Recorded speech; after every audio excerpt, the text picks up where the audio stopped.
Film में हमें गाड़ी का एक ड्राइवर दिखाया जाता है जिसके वजह से हिरन टकरा गई थी। हिरन को देखकर ऐसा लग रहा था कि वो मर गई है, लेकिन थोड़े देर में अजीबोगरीब जैसे मूवमेंट करके उठ खड़ा हो जाती है। उसकी आँख नॉर्मल नहीं था। इसके बाद हम एक आदमी को देखते हैं कि वे एक बहुत बड़े कंपनी का मैनेजर होता है।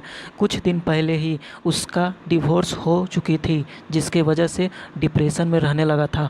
वह अपनी बेटी का ख्याल भी नहीं रख पाता था। नेक्स्ट डे उसकी बेटी का बर्थडे था और अपने बर्थडे पर उसकी बेटी जिद करने लगती है। उसे अपने माँ से मिलाने के लिए ले जाए और बेटी की बात मान लेता है। फिर दोनों बाप बेटी ट्रेन से जाने लगते हैं। उस ट्रेन में और भी बहुत ज़्यादा लोग हैं। फिर भी उस ट्रेन में एक लड़की दिखाई जाती है जो जल्दी उस ट्रेन के अंदर चली जाती है और फिर धीरे धीरे वो ज़ॉम्बी में कन्वर्ट होने लगती है।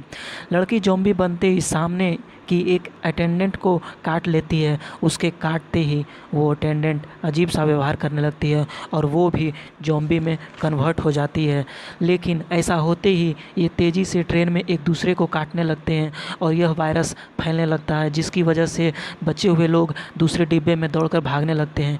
यहाँ पर यह इन्फेक्शन फैला था जो कि ज़ॉम्बी दूसरे डिब्बे में नहीं जा पाए थे और न्यूज़ में बताया जा रहा था कि ज़ॉम्बी ना कि ट्रेन में बल्कि वो धीरे धीरे पूरे सिटी में फैल रहे हैं। जैसे ही ट्रेन रुकती है तो सारे पैसेंजर जान बचाकर भागने की कोशिश करते हैं। फिर वो इर्द गिर्द देखते हैं कि यहाँ वायरस पहले से फैला है, तो वापस ट्रेन की तरफ भागते हैं। ट्रेन में बैठने की भागदौड़ में लोग अलग अलग डिब्बों में बैठ जाते हैं। तब ट्रेन का ड्राइवर इस ट्रेन को बुसान की तरफ ले जाने का सोचता है, क्योंकि बचे चंद कुछ शहरों में बुसान भी एक शहर है जहां अभी तक ये इन्फेक्शन नहीं आया है। इस ट्रेन में 6 लोग अंदर जाते हैं।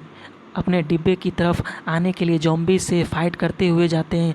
उनकी इन कोशिश में बहुत सारी ज़ॉम्बी से बचना पड़ता है। जब ये 6 लोग बड़ी मुश्किल से उस डिब्बे तक सेफ होकर पहुंच जाते हैं तो उस ट्रेन का सीईओ अंदर आने नहीं देते हैं, क्योंकि उसका मानना था कि ये इन्फेक्टेड हो चुके हैं और वो सभी पैसेंजर को भड़काता है और सारे पैसेंजर उनकी बात मानकर अंदर आने नहीं देते हैं। उस दौरान 6 लोग में से एक खुद को ज़ॉम्बी को सेक्रीफाइस कर देते हैं ताकि उस दौरान बचे लोग दरवाज़ा खोलकर अंदर चले जाएं। अंदर जाने के बाद सीईओ उन चारों लोगों को आइसोलेट चैम्बर में डाल देता है। यदि ये इन्फेक्शन का शिकार हो भी गए हो तो बाकी सभी बच सके। दूसरी तरफ उन पैसेंजर में एक लड़की अपनी बहन को ज़ॉम्बी देख बहुत सैड थी और तब वो उस दरवाजे को खोल देती है। तभी सारे इन्फेक्टेड लोग घुसने लगते हैं और ऐसा होते ही वहाँ तबाही मच जाती है। सारे ज़ॉम्बी उस डिब्बे में घुस जाते हैं और बचे हुए लोगों को पकड़कर मारने लगते हैं। कुछ लोग जो आइसोलेट चैम्बर में आइसोलेट किए गए, कुछ लोग और ट्रेन कंडक्टर के साथ सीईओ बाथरूम में घुसे रहते हैं, जिससे इन सब की जान बची रहती है। फिर भी हम देखते हैं कि ट्रेन का रास्ता बंद पड़ा है, जिसकी वजह से ये स्टेशन पटरियां बंद रहती है, जिससे ट्रेन रुकी रहती है। तो बचे पैसेंजर किसी दूसरी ट्रेन की तलाश में पिता अपने बेटी को लेकर और साथ में कुछ लोग बाहर निकल पड़ते हैं, लेकिन कुछ बिछड़ जाते हैं क्योंकि वे दूसरी ट्रेन की तलाश में थे। सीईओ जो फंस चुका था, जो जान बचाकर भाग रहा था, और उस ट्रेन का ड्राइवर बचाने आ जाता है। और सीईओ एक सेल्फिश था, वह ट्रेन ड्राइवर को धक्का देकर ज़ॉम्बी की तरफ धकेल देता है। उससे ट्रेन ड्राइवर की मौत हो जाती है। अब सेल्फिश सीईओ बच गया था, लेकिन उसे भी एक ज़ॉम्बी ने काट लिया था और वह खुद भी ज़ॉम्बी बन गया था और बाकी बचे हुए लोग पर हमला कर देता है। बेटी के पिता सीईओ के साथ झड़प हो जाता है, लेकिन सीईओ काट लेता है। अब पिता ने बेटी और एक लड़की को सुरक्षित करके खुद दूसरी तरफ चला जाता है और ट्रेन कूदने लगता है, लेकिन यहाँ पर वो कुछ लम्हे को याद करते हुए ट्रेन से कूदने पर मौत हो जाता है।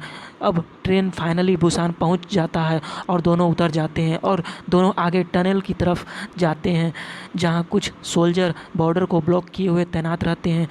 फिर दोनों को देखकर समझते हैं कि ये दोनों ज़ॉम्बी हैं, लेकिन उसी वक्त अपनी बेटी पिता को याद करते हुए इमोशनल गाना गाते हुए आगे बढ़ती है। गाना को सुनकर सोल्जर समझ जाते हैं कि ये दोनों ज़ॉम्बी नहीं हैं और फिर मूवी यहीं ख़त्म हो जाती है।